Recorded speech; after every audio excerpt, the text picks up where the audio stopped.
Most of the time, in a country with limited resources, clinicians will try to pursue a presumptive diagnosis of pericardial TB. But let's review the definitions of both diagnoses. So there are two ways to diagnose pericardial TB. You can either make a definitive diagnosis, which is obviously the gold standard, or a presumptive diagnosis.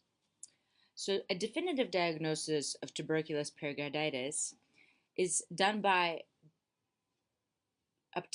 fulfilling one of the following criteria.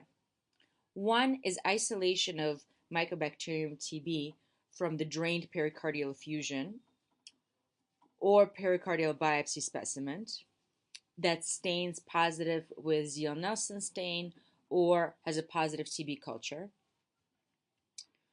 or by demonstrating granulomatous inflammation on the histological examination of pericardial biopsy sample, or by obtaining a positive TB culture of either the pericardial fluid or the pericardium itself.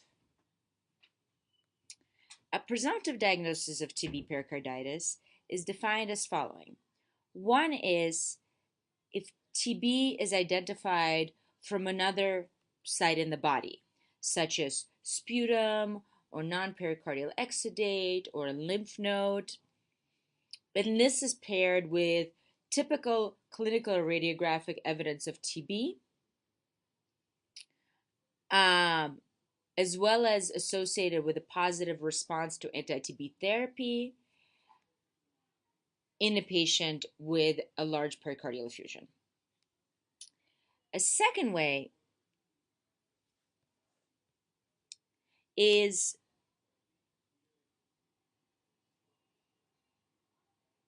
in a patient who presents with typical clinical signs of TB and a large pericardial effusion, because pericardiocentesis may often not be available. Clinicians may have to empirically start anti-TB therapy.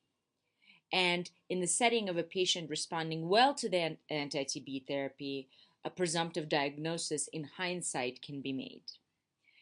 A third way is to do pericardiocentesis, and if the findings are a pericardial exudate that is lymphocyte predominant or has an adenosine deaminase level greater than 40 units per liter in a patient who presents with typical signs of TB and a pericardial effusion.